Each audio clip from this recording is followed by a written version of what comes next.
आत्मा केवल एक है और उसी एक को जानने के लिए यहाँ पे आए हो। केवल जानना नहीं, आत्मा बनने के लिए आए हो। तो तुम क्या हो? तुम केवल जीव हो, आत्मा नहीं हो। आत्मा आपको बनना है। कैसे आत्मा बनोगे? यदि आत्मा नहीं बन पाए तो सत्संग आना बेकार, गुरु करना बेकार। जीवन का उद्देश्य, जीव का उद्देश्य केवल आत्मा बनना है। जीव है, तुम जीव हो। और जीव कैसे बन गए? जब वो परमात्मा हर जगह है, जीव कैसे बन गए? तुममें और उसमें भेद कैसे हो गया?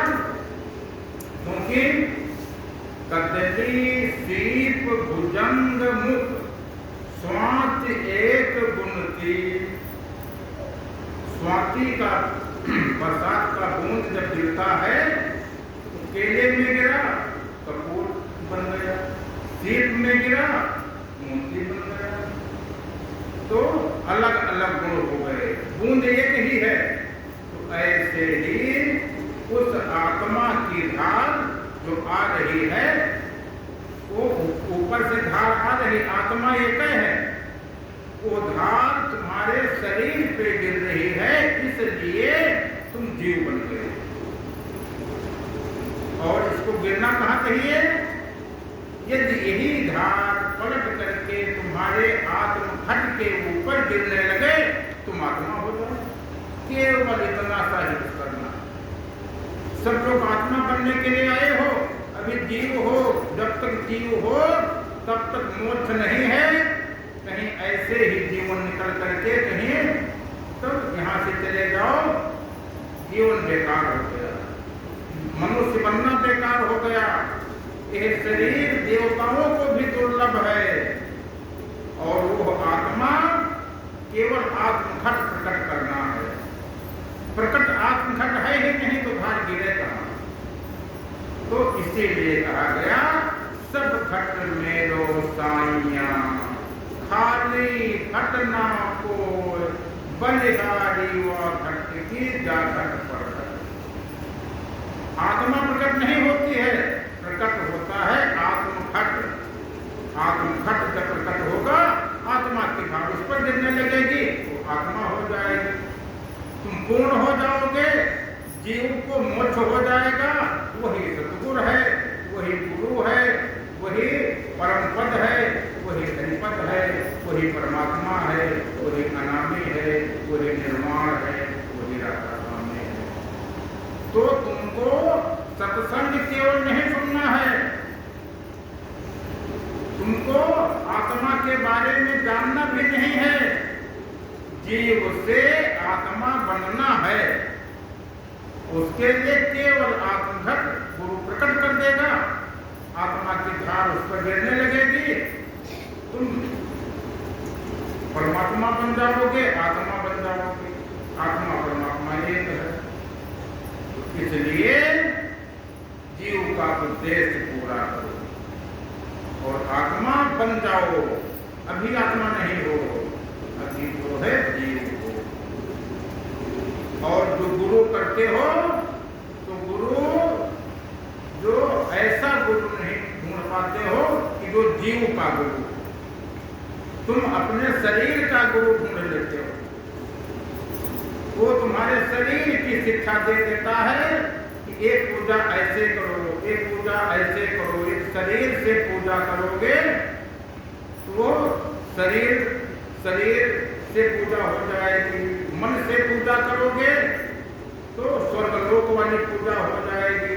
स्वर्ग शब्द योग करोगे, ब्रह्मलोक वाली पूजा हो जाएगी। तो 4 प्रकार की पूजा, एक शरीर से पूजा, एक मन से पूजा, जो ध्यान करते हो वो मन वाली पूजा। कान बंद किया, अंदर अनाहत सुनने लगे, स्वर्ग वाली पूजा है। यही 3 लोक है। तो इसमें जितने तुम सब, और चौथा क्या है? चौथा आत्मा वाली, आत्मा की भक्ति है। उसमें क्या होता है? उसमें 2 नहीं है, अद्वैत है। आत्मा से आत्मा की भक्ति। करनी तुमको वो है जब आत्मा की भक्ति करोगे, तब जो है आत्म प्रकट होगा, आत्मा की धार उसके ऊपर गिरने लगेगी और तुम आत्मा बन जाओगे। जानत तुम्हें हो जाइए और तुम उस परमात्मा के या आत्मा के सम्मुख हो जाओगे। अभी विमुख हो, अभी उससे विमुख हो। और विमुख होना सबसे बड़ा पाप है। सबसे बड़ा पुण्य कौन है?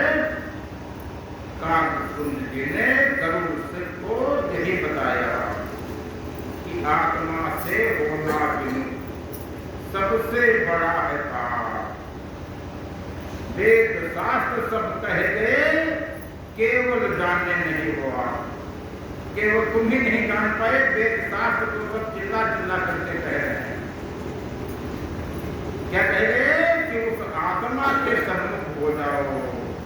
अभी 2 दिनों से उससे विमुख चल रहे हो। सूत जी ने 88,000 ऋषियों को भी यही ज्ञान बताया। क्या बताया? कि आत्मा से विमुख होना बहुत बड़ा अज्ञान है और यदि आत्मा के सम्मुख हो जाओ तभी ये ज्ञान है, सबसे बड़ा पुण्य है। तो तुमको क्या, जीव को आत्मा के सम्मुख होना। और अभी आप आत्मा और ब्रह्म को एक ही मानते हो। बहुत बड़ी गलती। आत्मा क्या है, ब्रह्म क्या है, इसको जानो। रामायण में कहा गया है, रामचरितमानस में, कि ब्रह्म राम से नाम बढ़ फलदायक वरदान। कि उस ब्रह्म राम से नाम बड़ा है, संसार ब्रह्म से कोई बड़ा है। वो आत्मा की धार जब गिरती है तो शरीर पे गिरी, जीव बन गया। आत्मघट पे गिरा, आत्मा बन गई। और कहाँ बीच में? तुम्हारे सूरत पे जब गिरती है, तीसरे लोक में जब गिरती है, तब वहां पे ब्रह्म लोक बनता है, उसका अंश। तब क्या होता है? करोड़ों ब्रह्मा, करोड़ों विष्णु, करोड़ों शंकर हर समय पैदा होते हैं। रामचरितमानस में लिखा हुआ है, शंभु विरंच विष्णु भगवाना उपजे दासु अंश से नाना। रामचरितमानस में लिखा हुआ है, हर समय जो है उसकी धार जो मन पे गिरती है, उससे ब्रह्मा विष्णु महेश, करोड़ों ब्रह्मा, करोड़ों विष्णु, करोड़ों महेश हर समय पैदा होते हैं और अपना अपना काम करते हैं। और वही ब्रह्म है। ब्रह्म में 3 है, ब्रह्मा विष्णु महेश। कैसा है ब्रह्म? उसको कैसे जानोगे? देखो, विष्णु कौन है? जो कान बंद किए अनहद नाद सुने, वो ब्रह्मा हो गया। वो ब्रह्मा हो गया। क्यों ब्रह्मा हो गया? उसी से सब जो है सारी सृष्टि का निर्माण होता है। शब्द जो अंदर हो रहा है, शब्द से रचित लोक की सारी, शब्द से माया उपजी सारी, शब्द से पिंड ब्रह्मांड बना रही, शब्द को जैसे बने तैसे पारी। तो जो अंदर का आवाज सुने वो ब्रह्मा हो गया। विष्णु क्या है? विष्णु हमारी सूरत है। सूरत क्या है? हम यहाँ बैठे हैं, तुरंत चौराहा पहुंच गए, तुरंत बिस्मा पहुंच गए, तुरंत लखनऊ पहुंच गए, लखनऊ देख रहे हैं। यह तुम्हारी सूरत है, ये विष्णु हो गए। कान बंद किया, जो अनहदनाद पुण्य है वो ब्रह्मा हो गए। और जो अंदर प्रकाश हो रहा है वो शिव हो गए। ब्रह्मा विष्णु महेश 3 देवता मिल करके ये ब्रह्म बन गया। तो ब्रह्म बना है, किससे बना है? उसी आत्मा के अंश से प्रकट हुआ है। और जो प्रकट होता है वो उसकी उम्र होती है। इसलिए बड़ा कौन है? जिसके अंश से ये बने हैं। जीव भी उसी के अंश से बना है। ईश्वर अंश जीव अविनाशी, चेतन अमल सहज सुख राशि। तो अपने और फिर वहां से तुम्हारा मन बन गया, एक सूरत बन गई, उसमें 3 देवता। फिर जो प्रकाश वाला लोक बन गया, उसमें 7 प्रकाश हैं, 7 स्वर्ग हो गए, यही स्वर्ग लोक है। और पहला लोक तुम्हारा शरीर। 3 लोक कौन है? एक शरीर, एक प्रकाश जिसमें 7 रंग के प्रकाश हैं, यही 7 स्वर्ग हैं। तीसरा लोक सूरत, उसमें केवल ब्रह्मा विष्णु महेश वो हर समय पैदा होते रहते हैं और सृष्टि की रचना जो है सब करते रहते हैं। पालन पोषण और प्रलय सब होती रहती है। तो ये सृष्टि की रचना आप लोग जान गए। तो अब एक पूछा जाए कि सबसे बड़ा कौन है? सबसे बड़ा कौन है? तो सबसे बड़ा चौथे लोक में सबसे बड़ा आत्मा है। आत्मा चौथे लोक में है, वही परमात्मा है। उसी की धार से सूरत पे गिरती है तो ब्रह्मलोक बना, ब्रह्मा विष्णु महेश पैदा हुए। तो सबसे बड़ा कौन है? आत्मा, उसी को परमात्मा कहते हैं। नंबर 2 पे कौन बड़ा? नंबर 2 पे कौन बड़ा? नंबर 2 पे ब्रह्म बड़ा। ब्रह्म है क्या? साधो सतगुण वही कहावे, इन नैनन ब्रह्म लखावे। तो तुमको इन खुली आंखों से ब्रह्म को दिखा दे। आत्मा को नहीं, आत्मा तो अलग है, उसको सतगुरु तुमको लखाएगा। जिस दिन उससे नाम दान लोगे, नाम दीक्षा लोगे, उसी दिन जो है वो लख दोगे, उनको प्रकट कर देगा। उस दिन से फिर कोई पूजा पाठ नहीं, कोई क्रियाक्रम से न्यारा है। वो ब्रह्म को कैसे लखोगे? एक जो आकाश देख रहे हो, आकाश तुम्हारे सामने है, कितना बड़ा हर जगह है। एक आकाश ही ब्रह्म है, एक आकाश ही ब्रह्म है। ये हर जगह है, यहाँ भी आकाश है, वहां भी आकाश है। और एक किससे बना है? ये शब्द से बना है। कौन शब्द? जो कान बंद करते हो, अनाहत नाद सुनते हो। इस अनाहत नाद से ये ऐसा अनाहत नाद, इसमें सब हर जगह गूंज रहा है और यही आकाश है। यहाँ भी है, लेकिन यहाँ पड़ोस में तुमको दिखाई नहीं पड़ता है, बहुत दूर। यदि वहां पे पहुंचो तो जैसे यहाँ देख रहे हो वैसे यहाँ भी होगा। उससे और जहाँ पे तुम्हारी तरफ नहीं जाएगी, वहां पे तुमको आकाश कैसे दिखेगा? इस आकाश को ब्रह्म कहा गया है, हर जगह है। तो नंबर 2 पे एक तो आत्मा बड़ा हो गया और एक ब्रह्म फिर बड़ा हो गया। क्या ब्रह्म से भी बड़ा कोई और है? ब्रह्म 3 लोक में ब्रह्म आ गया। 3 लोक में सबसे बड़ा कौन है? 3 लोक में सबसे बड़ा मनुष्य शरीर में जीव, कि मनुष्य के शरीर में जो जीव है यह ब्रह्म से बड़ा है। क्यों बड़ा है? क्योंकि यह उस परमात्मा का अंश है। ईश्वर अंश जीव अविनाशी, चेतन अमल सहज सुख राशि। यह जीव जो है ब्रह्म से बड़ा है, सभी देवी देवताओं से बड़ा है। क्यों बड़ा है? क्योंकि देवी देवता सब उसी के अंश से बने। पहले उस आत्मा से ब्रह्म बना, ब्रह्म से मन बना और मन लोक में सब देवता बने, फिर जो है शरीर बने।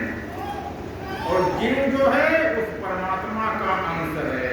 इसलिए 3 लोक में यदि पूछा जाए तो 3 लोक में सबसे बड़ा जीव है और एक चेतन है। इसलिए इसको चेतन गुरु की आवश्यकता है। चेतन जो है, जीव जो है, यदि जड़ गुरु ढूंढे तो मूर्खता है। और चेतन क्या है? चेतन जो है केवल आत्मा है। तो ये जीव उस आत्मा को गुरु बना हुआ है। कैसे होगा? सतगुण जैसे खोजोगे तुम्हारे अंदर आत्मघट प्रकट करेगा और जीव को मोड़ करके इसकी दृष्टि उसके सामने कर देगा, सन्मुख।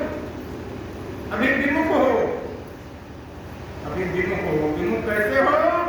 अभी नीचे में जो जड़ है उनकी तरफ तुम्हारी दृष्टि है। अभी क्रियाकर्म में दृष्टि है, अभी दृष्टि बाहर की तरफ है। केवल दृष्टि ही पलटना है।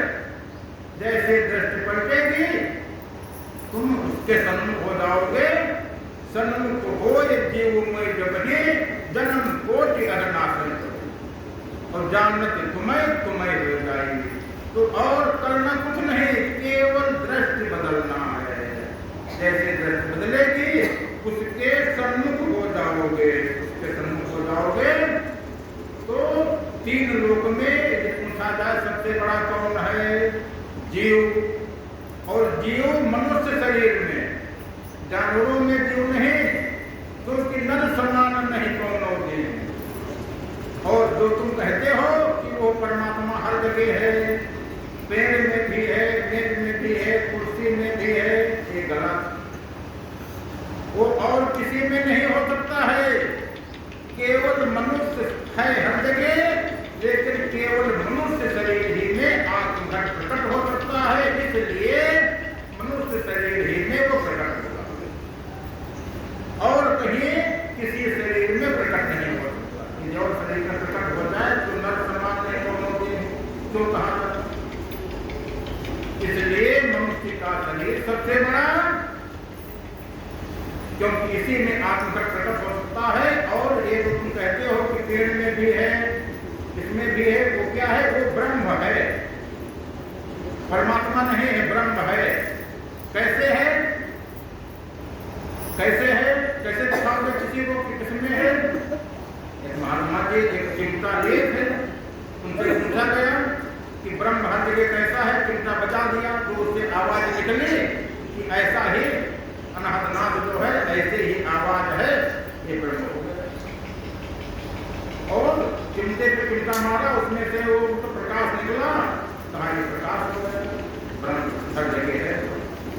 ये तुमसे कहा जाए कि कैसे ब्रह्म हर जगह व्याप्त है? तो किसी चीज को किसी चीज पे मारो, उसमें आवाज निकलेगी, ये आवाज ब्रह्म है। उसको उसके ऊपर मारो, उसमें से जो चिंगारी निकलेगी ब्रह्म है। प्रकाश रूप में, शब्द रूप में ब्रह्म है। सबको दिखा सकते हो कि हर जगह हर चीज में कैसे ब्रह्म है, दिखा दिया। लेकिन आत्मा नहीं है। आत्मा है हर जगह, व्यापक, सर्व से न्यारा। अब इसमें सब लोग बैठे हो, इसमें से कुछ लोग हैं उनकी आत्मा प्रकट हो गई, वो आत्मा बन गए, लेकिन बाकी सब लोग जीव हो, बाकी सब लोग जीव हो। तुमको आत्मा बनना है, बनने के लिए आए हो।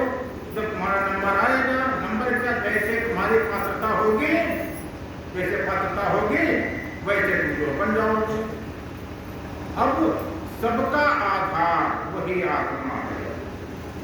आधार कैसे है? वो हर जगह व्याप्त है, इतना सूक्ष्म है, उसी के ऊपर ब्रह्म टिका है। कौन ब्रह्म? ये आकाश जो देख रहे हो, ये आकाश उसी के ऊपर टिका है। और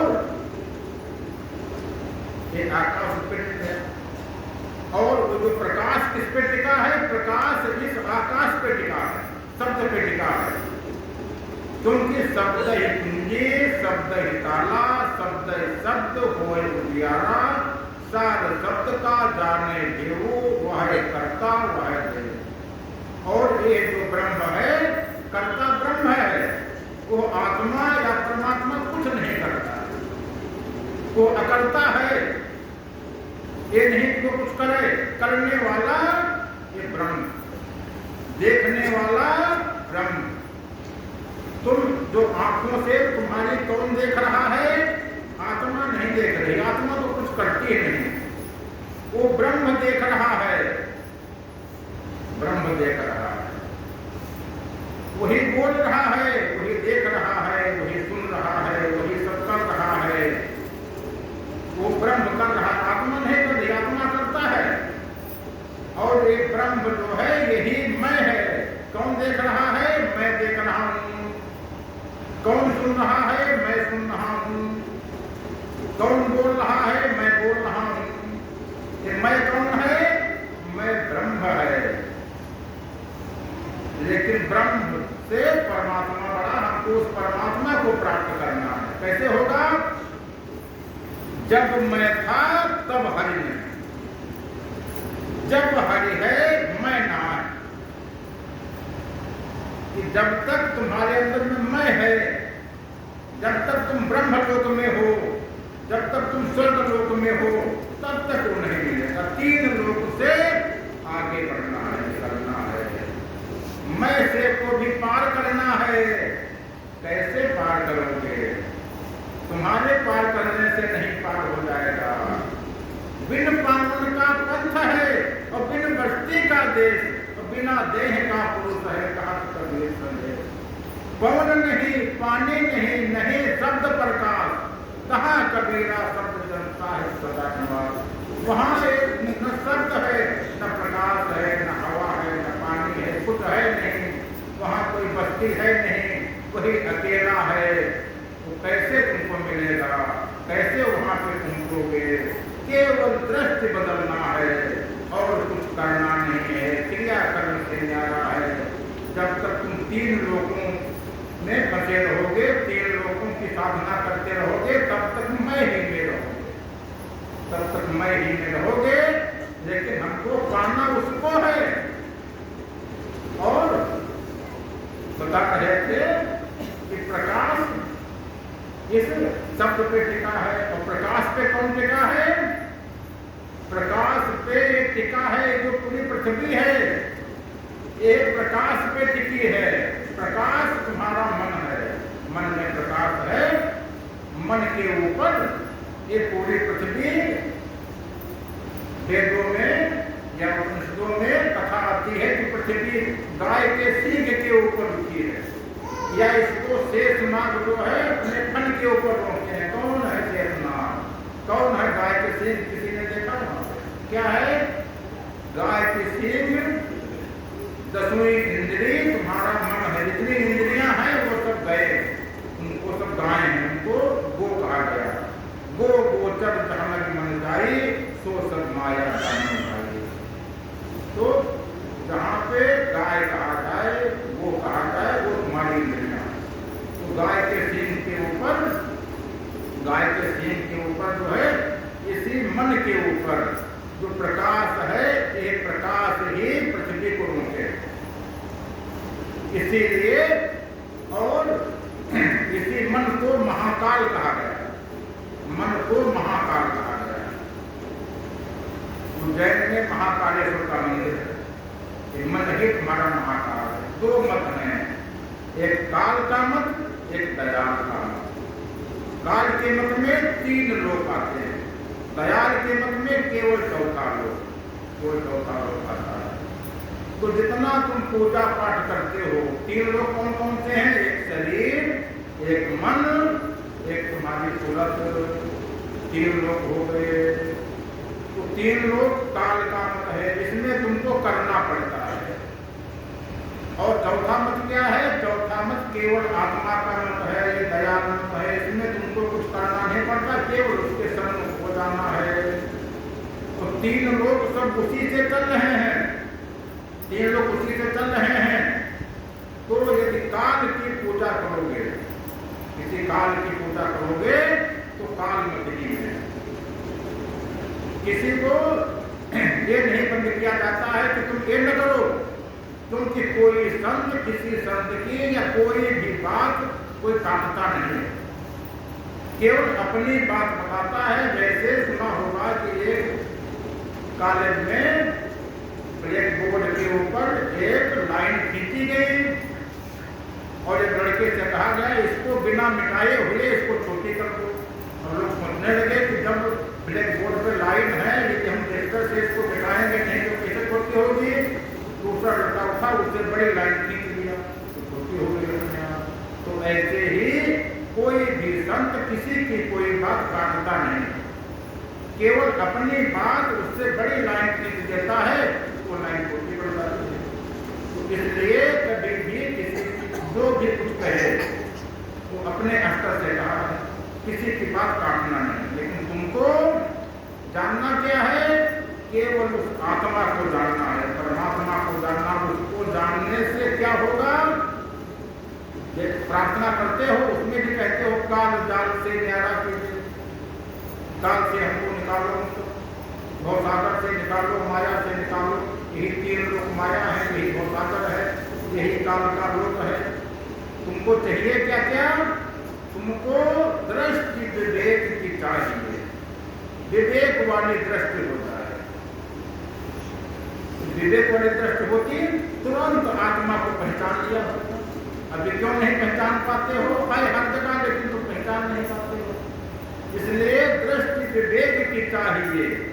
विद्या सुमति ज्ञान, विद्या चाहिए। विद्या क्या है?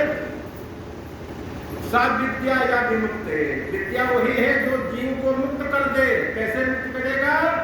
अभी जो शरीर में है ये तुरंत आत्म प्रकट होगा, ये जीव आत्मा बन जाएगा, मोक्ष हो गया। तो यदि इसको जान लो तो जानो विद्या जो है जान गए। और मुक्ति कैसे होगी? केवल उसी आत्मा के सन्मुख होने से। विवेक कैसे जागृत होगा? केवल उसके सन्मुख होने से। ज्ञान कैसे मिलेगा? तीन लोक में चाहे जितना सब कुछ सीख लो, अज्ञानी जीव रहेगा। जैसे चौथे लोक के सन्मुख होगा उसी दिन ज्ञानी माना जाएगा। वही ज्ञान है। दृष्टि विवेक की चाहिए, विद्या मुक्ति ज्ञान मोक्ष मुक्ति सब चाहिए। गुरुपद और निर्वाण। गुरुपद वही जहाँ की आत्मा है, वहां नहीं है हर जगह वो, लेकिन व्यापक सर्व सर्व से न्यारा तुम्हारे अंदर जब प्रकट होगी फिर भी तुमको स्पर्श नहीं करेगी। ना वो तुम्हारे अंदर है ना तुम्हारे बाहर। बाहर भी नहीं है, अंदर भी नहीं, अभी है नहीं। जब आत्मा जब प्रकट होगा तो उस पर धार गिरने लगेगी, लेकिन तुमको स्पर्श नहीं करेगी। तुम देखोगे कि धार गिर रही है, उसको रखोगे और आत्मा द्वारा संचालित हो जाओगे, अभी मन द्वारा संचालित हो। यही तो गीता में बताया गया है कि पहले अर्जुन रथ हाँकते हैं, बाद में अर्जुन पीछे बैठते हैं, कृष्ण जी रथ हाँकने लगते हैं।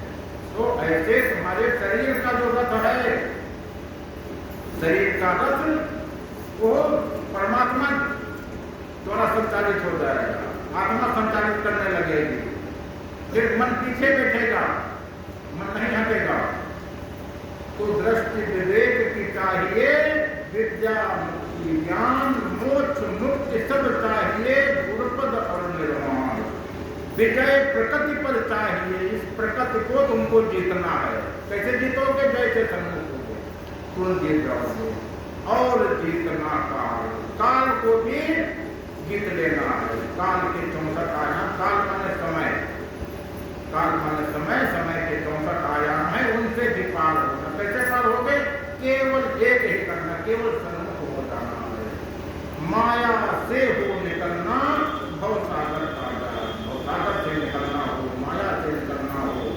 मोक्ष मुक्ति तुमको चाहिए, दृष्टि विवेक की चाहिए, विद्या चाहिए, सुमति चाहिए। सुमति से जहाँ सुमति कहाँ संपत्ति नाना, जहाँ सुमति कहाँ विपत्ति नाना।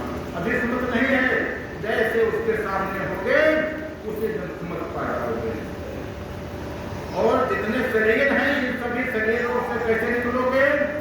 स्थूल शरीर, सूक्ष्म शरीर, कारण शरीर, महाकारण शरीर, कैवल शरीर, अंत शरीर, निर्माण शरीर, सभी शरीरों से निकलना है। क्योंकि शरीरों में आत्मा नहीं है। वो विदेही माने जिसमें कोई शरीर नहीं। विदेही है, राजा जनक विदेही थे, ऐसे तुमको विदेही बन जाता है। कैसे विदेही बनोगे? कुछ नहीं करना, केवल दृष्टि बदलना है, उसके सन्मुख हो जाना है। अभी विमुख हो जाओ सन्मुख। तो सभी शरीरों से निकलना है और जितने द्वार हैं सभी द्वार पार कर लेना है। कितने द्वार हैं? 9 द्वार तुम्हारे शरीर में।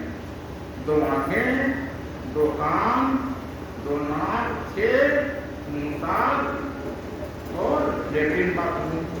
9 द्वार हो गए, 9 रास्ते। 10वां द्वार कौन है? 10वां द्वार है मन का मान, जो किताब किताब लिखी गई है आत्मबोध, उसके सबसे ऊपर एक दिया गया है 9 द्वारे संसार के मान, 10वां द्वार है मन का जान, 11वां द्वार से परमात्मा जान। तो 9 द्वारे संसार के हैं, 10वां द्वार तुम्हारा मन का है, ये स्वर्गलोक जाने के लिए रास्ता है। स्वर्गलोक जाना हो चले जाओ, लेकिन स्वर्ग में कुछ नहीं है। 7 स्वर्ग अपोवन दलो तरी तुलाय करण तूल नता ही सकल में जो तुलो सत्संग। उनको पाना परमात्मा है। स्वर्ग लोक में देवता लोग रहते हैं, देवता सोचते हैं कि हम कहीं मनुष्य बन जाएं तो हम आत्म प्रकट करके परमात्मा को प्राप्त कर लें। तुम मनुष्य बन गए, तुम एक स्वर्ग का हो तो बहुत बड़ी मूर्खता। तो इसलिए 11वां द्वार कैसे खुलेगा? केवल सन्मुख होने से 11वां द्वार खुल जाएगा। उस रास्ते से परमात्मा के यहाँ से मिलोगे। तुम्हारे शरीर में जितने चक्र हैं सभी चक्र कैसे जागृत हो जाएं, ये नियम है। जितने चक्र हैं यदि हम हृदय केंद्र जागृत करें तो नीचे के सब जागृत हो जाएंगे। छठा चक्र जागृत करें तो नीचे के सब जागृत हो जाएंगे। जो हम जागृत करेंगे उसके नीचे के सब अपने आप जागृत हो जाते हैं। जिस शरीर को हम जागृत करें उसके नीचे के सभी शरीर जागृत हो जाएंगे। जिस लोक की हम पूजा करें उसके नीचे के सभी लोग हमको हमारे जागृत हो जाएंगे, हमारे बस में हो जाएंगे, उनको हम जीत लेंगे। तो ऐसे ही सबसे ऊपर आत्मलोक है। आत्मा लोक वो लोक नहीं है, उसको अलोक कहते हैं। लोक वो होता है जहाँ पे लोग होते हैं, कोई वहाँ पे हो। जब वहाँ पे कोई दूसरा है नहीं, केवल वो अकेला है, अद्वैत है, वहाँ कोई दूसरा है नहीं, तो इसलिए उसको लोक नहीं कहा गया, उसको अलोक कहा गया। लोक अलोक पांव विश्राम, हम जब वहाँ पर पहुँचते हैं, ये हमारा उद्देश्य है। तो सभी चक्र जागृत हो जाएंगे, सभी तत्वों से पार हो जाएंगे, अनंत बन जाएंगे। तत्व जो तुम साधना करते हो वो तत्वों की साधना है, और वो परमात्मा किसी तत्व में नहीं है, वो परम तत्व का है। जाके मुंह माथा नहीं, ना ही रूप को रूप बात से पात्रा ऐसो तत्व बनो। वो परम तत्व है, उसको जानना है। तो जब तक हम तत्वों की साधना करते रहेंगे वो परमात्मा नहीं मिलेगा। तत्व साधना कौन? जैसे हम श्वास पे अजपा जाप जपे प्राणायाम करते हैं, एक वायु तत्व की साधना हो गई। कान बंद किए अनाहत सुने, एक आकाश तत्व की साधना हो गई। इसलिए तत्वों की साधना से वो कभी नहीं मिलेगा। तो इसलिए हमको सभी तत्वों से पार होना है, सभी चक्रों से पार होना है, सभी द्वारों से पार होना है। अभी द्वार तोड़ने का सीखे कहाँ है? अभिमन्यु जो है 6 द्वार उसको तोड़ना मालूम था, 6ठे द्वार पे जो है अभिमन्यु मार दिया गया, 7वें द्वार का उसको भेद ही नहीं था। तो यदि 7वां द्वार जो है 6 चक्र की जगह पे 7वां द्वार तोड़ना मालूम हो जाए, आत्मा प्रकट हो जाएगी। 10 द्वारों के बाद में 11वां द्वार खोलना मालूम हो जाए, आत्मा प्रकट हो जाएगा। तो सभी शरीरों से बाहर निकलना है, सभी चक्रों से बाहर निकलना है, सभी तत्वों से बाहर निकलना है, और इस प्रकृति को बस में कर लेना है, काल को जीत लेना है। इतना सब कैसे होगा? केवल एक को जानने, और उसमें करना कुछ नहीं, केवल जीव उसके सन्मुख हो